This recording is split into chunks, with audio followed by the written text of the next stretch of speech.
Assalamualaikum warahmatullahi wabarakatuh. Hai Wonder People, bertemu lagi dengan saya Sultan Aziz dalam acara Bincang Literasi dan pastinya hanya di Wonder Home Channel. Oke Sobat Wonder People dimanapun kalian berada, kali ini kita telah kedatangan seorang tamu yang sangat istimewa, seorang pustakawati di UMY Universitas Muhammadiyah Yogyakarta, yaitu Mbak Raisa Fadelina SIPSS. Langsung saja kita sapa beliau. Assalamualaikum Mbak Raisa. Waalaikumsalam Mas Sultan. Gimana kabarnya, sehat ya? Alhamdulillah baik. Alhamdulillah. Ini katanya tadi habis dari UMY ya? Iya dong. Dari UMY selesai kerja, terus beliau menyempatkan waktu untuk berkunjung ke Wonder Home Channel. Iya. Pokoknya kami ucapkan terima kasih, mudah-mudahan ini menjadi amal jariah Mbak Raisa gitu ya. Iya, saya juga ucapkan terima kasih loh udah diberi kesempatan ke sini. Oh ya, sama-sama, yang jelas semoga ini bisa menjadi inspirasi untuk semuanya, bahkan untuk saya sendiri sebagai presenter dapat motivasi dan inspirasi dari Mbak Raisa ini. Oke.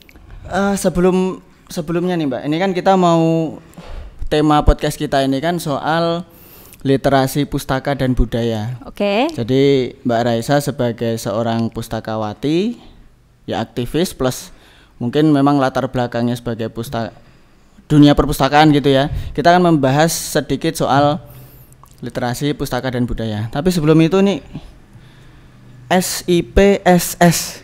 Ini apa nih maksudnya nih Mbak Raisa ini? 2 gelar ini? Iya, 2 gelar. Berarti S1-nya 2? Iya, jadi saya dulu kuliahnya di 2 universitas. Yang SIP itu singkatan dari Sarjana Ilmu Perpustakaan.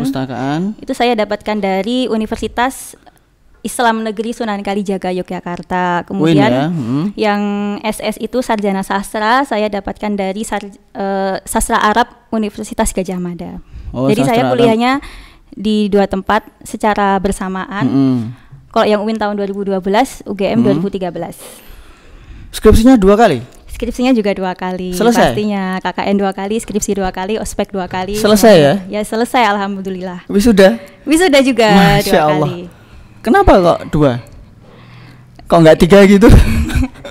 Ya awalnya juga kan karena saya 2012 saya sudah masuk ke UIN dulu kan di jurusan Ilmu Perpustakaan. Kemudian saya disuruh kuliah lagi sama kakek saya dulu karena katanya kan saya lulusan pesantren. Wasiat kemudian gitu ya, ya biar bahasa Arab saya tuh nggak lupa gitu. Terus saya disuruh kuliah sastra Arab di UGM. Tadinya saya juga nggak mau karena kan pasti merepotkan kan. Ya udah karena itu udah tuntutan atau udah permintaan orang tua, ya udah saya akhirnya masuk sastra Arab UGM tahun 2013.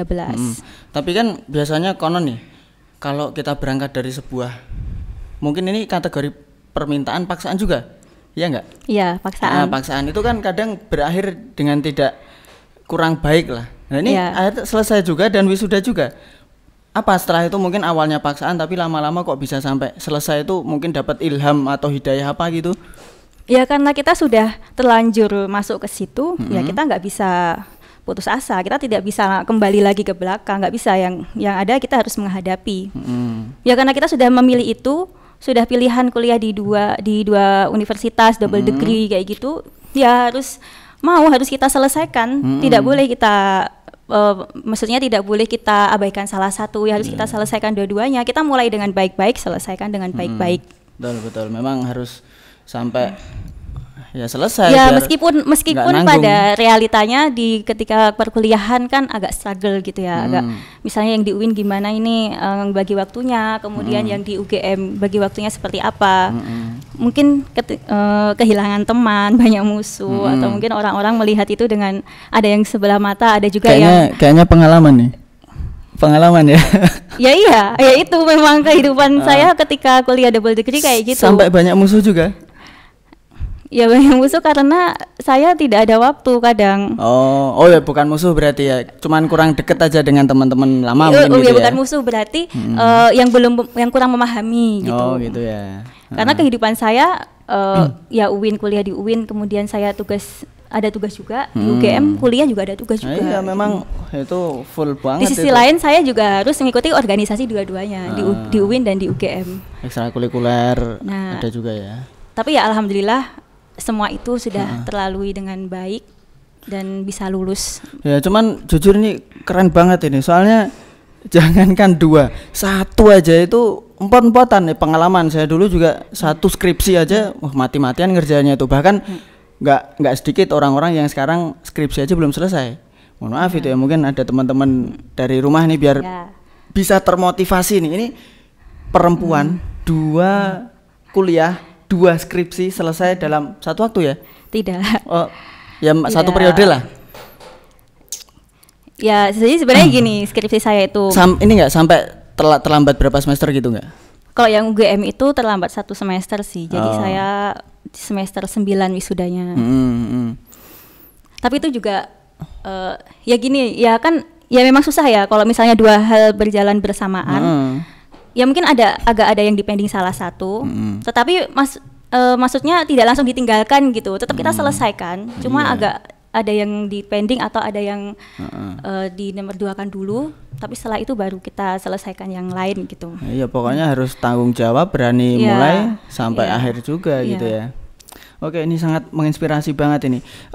Mungkin ada 1 atau 2 pengalaman kesan apa ya yang paling pahit diantara itu tadi kan, mungkin ada sebuah peristiwa di mana merasa apa ya sangat tertekan karena ikut 2 perkuliahan ini. Ada mungkin? Ada, pasti ada. Boleh diceritakan kepada sobat Wonder People di rumahnya? Ya, ketika itu saya di UIN semester 5, di UGM baru semester di UIN semester 7, di UGM semester 5. Karena kan saya lebih telat 1 tahun yang di UGM kan. Nah, semester 7 di UIN itu saya harus ada PPL, praktek kerja lapangan gitu ya. Nah, terus kan otomatis saya nggak bisa masuk kuliah karena saya juga ngambil SKS di UGM. Nah, dari situ saya harus nilai saya ada yang T atau pokoknya ada yang nggak lulus gitu, banyak yang nggak lulus. Karena saya tuh orangnya tidak, sebenarnya bisa sih ngomong baik-baik ke dosen gitu. Saya ada PPL di lain kampus, tapi menurut saya ya itu urusan saya gitu, karena itu kampusku yang di UIN, sedangkan itu di UGM, jadi itu bukan urusan mereka gitu kan. Dan saya juga tidak mau merepotkan. Nggak dibenturkan ya, pokoknya sendiri-sendiri. Dan itu juga, dan saya tidak mau merepotkan mereka. Saya orangnya kayak gitu, jadi itu masalah saya selesaikan sendiri. Dan akhirnya ya itu tadi ada mata kuliah yang nggak lolos, jadi saya harus mengulang tahun depannya semester yang ganjil kan. Kalau itu berarti ngulangnya semester 7 yang di UGM. Oh gitu ya, itu yang paling menekan, membuat hati ada tertekan. Lagi karena jamnya itu agak bertabrakan, jadi saya agak sering telat gitu. Terus pernah saya disindir juga ketika masuk kelas. Tapi memang saya juga, saya bingung, saya tuh orangnya sebenarnya telatan apa gimana sih? Tapi ya kalau saya sih ya saya terlambat ya karena memang saya tidak buru-buru, maksudnya saya tidak ingin melakukan sesuatu itu terlalu buru-buru karena itu nanti mempengaruhi ke kesehatan gitu. Kalau kita buru-buru terus capek, ya kan yang penting saya sehat gitu. Imun akan menurun. Iya, terus percuma dong kuliah 2. Soalnya saya sehari nggak masuk, biasanya sehari itu ada 5 mata kuliah. Kalau misalnya udah sehari nggak masuk kan udah ada 5 mata kuliah yang bolos. Jadi benar-benar kesehatan tuh terjaga banget. Luar biasa ini. Kalau ini ya kita khususkan ke skripsi nih. Pernah nggak waktu itu pas proses penulisan ditolak judulnya lah, atau mungkin susah menemui dosen pembimbing atau apa? Mungkin apa tantangan yang paling berat saat itu ketika menulis skripsi? Soalnya rata-rata nih orang itu kuliah selesai semesternya, tapi skripsinya ini nggak selesai gitu. Skripsi saya yang di UIN itu ganti 3 kali judulnya. Ganti 3 kali. 3 kali itu sebelum menuju proposal ya? Iya, pas ketika proposal ganti 3 kali. Itu karena saya orangnya mudah menyerah sih. Sebenarnya kita juga jangan mudah menyerah. Jadi misalnya ada 1 judul nggak bisa, ya harus dihadapi, jangan ganti gitu. Berarti itu nggak mudah menyerah namanya? Gimana? Berarti ya tanpa pantang menyerah berarti ya namanya? Awalnya mudah menyerah. Gitu. Jadi awalnya judul A. Terus habis itu kok kayaknya susah ya udahlah tak ganti B, terus ganti B. Padahal kan bikin latar belakang juga susah kan. Oh padahal udah jadi proposal gitu. Sudah. Luar biasa. Terus habis itu B, kok aku nggak suka ya, kok saya nggak suka ya. Ya udahlah ganti C. Loh kalau gitu berarti ganti sendiri. Ya, ganti sendiri. Jadi saya ke dosen, Pak saya ganti ini, Pak saya ganti ini. Nah, yang ketiga ini saya ganti, terus dosen saya bilang kalau yang ini saya sudah nggak sanggup Mbak gitu. Ya udah mau nggak mau saya harus ganti lagi. Enggak, harus yang itu, yang C ini, yang judul terakhir kan. Karena dosen saya yang terakhir ini bilangnya kalau misalnya mau ganti lagi udah nggak sanggup. Oh iya enggak ding, berarti yang C ini mau ganti yang ke D. Oh berarti 4 kali.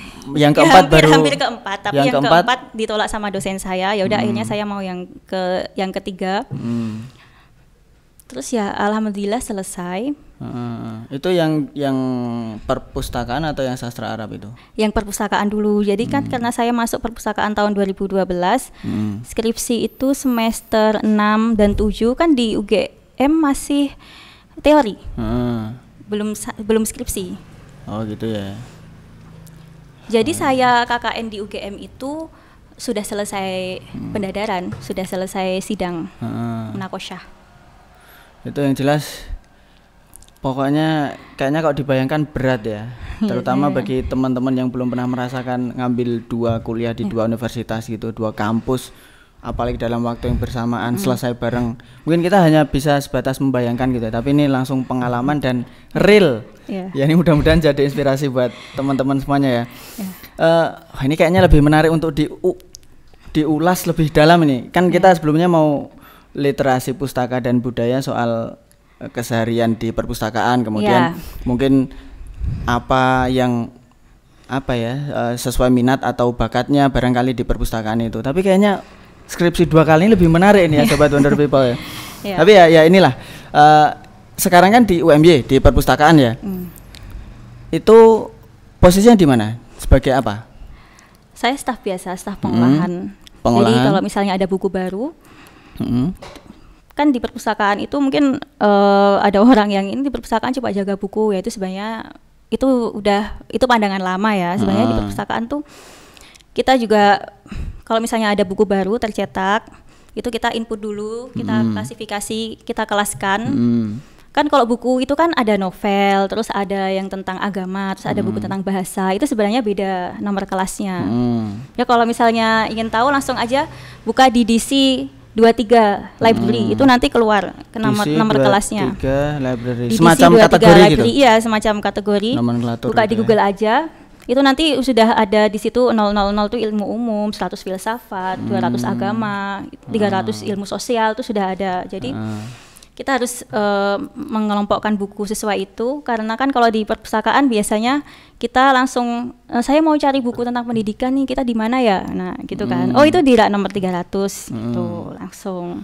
Tapi kan kadang menanggulangi orang-orang yang tanda kutip ini ya, kalau dibilang tidak bertanggung jawab kayaknya kurang sopan juga. Tapi kan ada yang asal minjem terus meletakkan di mana aja kayak gitu kan.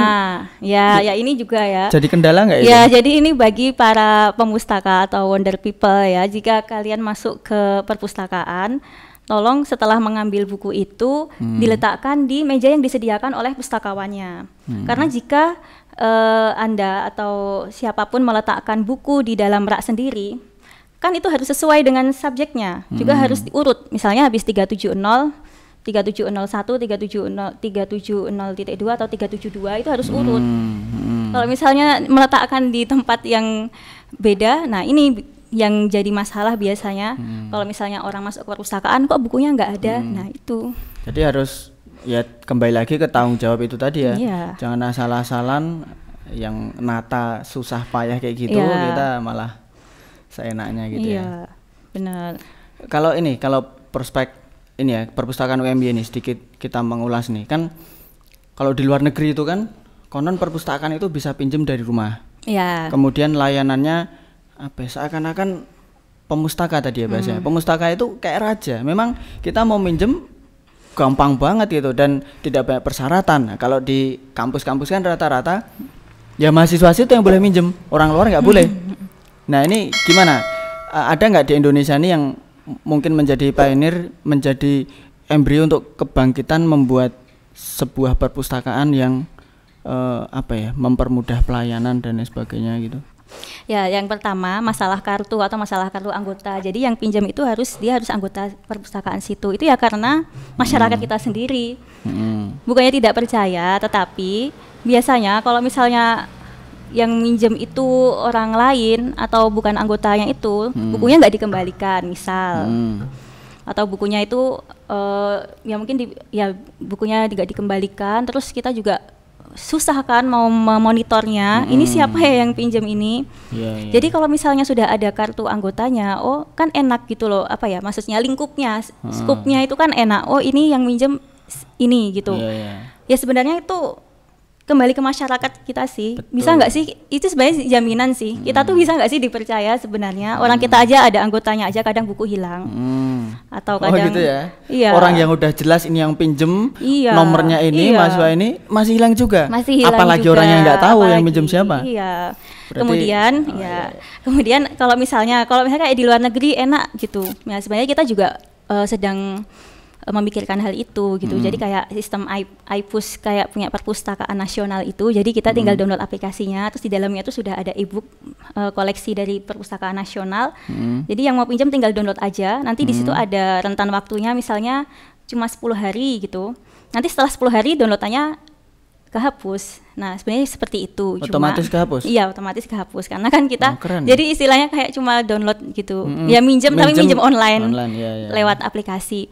Nah, tetapi mungkin ini ya didoakan saja semoga perpustakaan UMY bisa seperti ini. Amin. Karena kita juga sedang membeli e-booknya ya kan, membeli e-book, kemudian kita juga mempersiapkan hardware, software dan sebagainya. E-book itu jangan-jangan lebih mahal dari buku cetaknya ya? Atau gimana harganya? Saya belum pernah mengurusi e-book dan buku cetak. Oh iya, itu lain hal lah. Iya, beda. Tapi ngomong-ngomong soal sekarang profesinya sebagai pustakawatin, ini kuliah dulu. Kalau yang ilmu perpustakaan nyambung ya. Kalau yang sastra ini dia memberi pengaruh di apa mungkin? Dia mungkin apa karena dulu di sastra sehingga mempermudah dalam bidang apa di perpustakaan ini? Ya gitu. Ini juga pertanyaan banyak banget yang nanya gitu. Terus kamu kalau kerja di perpus sastra Arabnya buat apa? Seperti itu kan. Jadi sebenarnya kalau misalnya kita mempelajari bahasa itu bisa masuk di mana saja gitu. Di mana saja, apalagi di perpustakaan dan sastra Arab. Kemudian saya di perpustakaan Universitas Muhammadiyah Yogyakarta, dan di situ pasti ada koleksi bahasa Arabnya, yaitu nyambung banget itu. Kemudian selain itu, saya juga ketika skripsi di sastra Arab itu, saya dibimbing banget dengan dosen saya, namanya Bu Zulfa. Terima kasih Bu Zulfa. Bagaimana cara menulis yang baik? Karena katanya kamu tuh orang sastra, kamu harus bisa nulis gitu. Kamu nanti akan menjadi lulusan sastra. Oke, akhirnya saya meskipun skripsi saya tuh 1 tahun, tapi setidaknya outputnya sampai sekarang saya ingat dan membuat saya menjadi bisa menulis seperti itu. Lagi kan menulis kan cocok dengan perpustakaan, sastra perpustakaan cocok lah, bisa. Berarti dua-duanya itu bisa dikombinasikan, terus inilah jadi kekuatan tersendiri gitu ya? Iya, benar-benar seperti itu. Berarti yang jelas tidak perlu, nggak rugi juga. Tidak perlu khawatir nanti nggak kepake lah, atau mungkin enggak perlu. Iya sih, betul. Bahasa itu di mana-mana bisa masuk nih. Nah, kemudian sementaranya udah kerja nih, terus nanti apa ya, biasalah orang itu kan punya idealisme, maksudnya kita suatu saat nanti pengen jadi apa gitu. Nah, dengan 2 basic ini itu nanti pustakawati, kemudian apa mungkin yang terbesit dalam hati nurani, karena kan kita kan pengen berkontribusi sebesar-besarnya untuk negeri, sebesar-besarnya segede untuk agama Islam gitu ya. Nah, apa cita-cita yang pernah muncul gitu, terfikirkan mungkin dengan 2 basic itu tadi ya? Ya sebenarnya masalah cita-cita saya sebenarnya dulu jadi zaman kecil sampai kuliah itu pengen jadi dosen sebenarnya. Kemudian saya kuliahnya seperti ini ya, ternyata kok agak susah, yang bukan susah maksudnya kok agak jauh dari dosen. Ya udah pengen jadi penerjemah, kayaknya enak deh soalnya kan di sastra Arab kan. Tapi setelah itu karena saya lulus ilmu perpustakaan dulu tahun 2016, jadi saya langsung kerja di perpustakaan. Kemudian saya bertekad, ya udah pekerjaan saya itu yang saya dapatkan pertama kali udah perpustakaan di situ. dan tidak boleh menyesal dan harus maksimal. Oh gitu ya. Jadi memang ya lama-lama kan jadi passionnya di situ, terus kita udah mulai nyaman kerja di situ gitu ya. Oh iya ya. Iya, kita harus maksimal di level kita. Ya dulu saya pernah mendengar ujangan dari guru saya, jadilah maksimal di levelmu sendiri-sendiri. Jadi nggak harus dengan jabatan tinggi, harus dengan posisi sesuai yang strategis level. gitu. Sesuai level harus bermanfaat gitu ya. Wah, ini sebenarnya mau ditanyakan nih soal pesan untuk Sobat Wonder People ya, tapi udah disampaikan ini. Coba diulangi lagi tadi Mbak Raisa. Jadilah maksimal apa tadi? Apa itu, kayak bukan maksimal sih, tapi seingat saya jadilah yang ya kita harus berbuat maksimal sesuai level kita masing-masing gitu. Apapun profesi kita, sebagai apa, kemudian pokoknya kita di situ ya kerja maksimal ya, gitu. Sekarang misalnya kita menjadi kucing, ya kita jangan dibandingkan dengan singa seperti itu. Kita harus jadi maksimal, kita harus jadi super di level kucing. Oh iya betul. Jadi kita ya jangan membandingkan yang tidak yang kira-kira kita tidak sanggup. Ya yang penting kita sudah maksimal di levelku. Dan tapi kan siapa tahu nanti karena maksimal di situ malah bisa lebih lagi. naik. Ya naik ini bisa dari dalam segi jabatan, terus kontribusinya semakin besar, manfaatnya semakin lebar ke masyarakat, ke umum gitu ya. Oke Mbak Raisa, luar biasa sekali nih. Kayaknya masih capek ya habis pulang dari. Oh tidak apa-apa. Untuk sharing itu apa sih yang nggak buat Wonder People? Ya, Wonder People. Ya semoga apa yang telah kita bicarakan, kita bincangkan pada hari ini bermanfaat dan menginspirasi untuk teman-teman, untuk Sobat Wonder People semuanya. Terkhusus buat para mahasiswa yang mungkin sampai saat ini belum selesai skripsi atau masih akan mendalami skripsi itu, masih semester akhir gitu. Semoga dapat terinspirasi dari Mbak Raisa ini. Kalau pengen tahu lebih dalam mungkin suka dukanya, kemudian prosesnya, kemudian tantangan dan secerca harapannya, bisa nanti langsung tanya ke Mbak Raisa ini. Boleh. Oke, demikian podcast kita hari ini, mudah-mudahan bermanfaat. Ketemu lagi dengan kami di edisi menarik berikutnya. Dan pastinya hanya di Wonder Home Channel. Wassalamualaikum warahmatullahi wabarakatuh.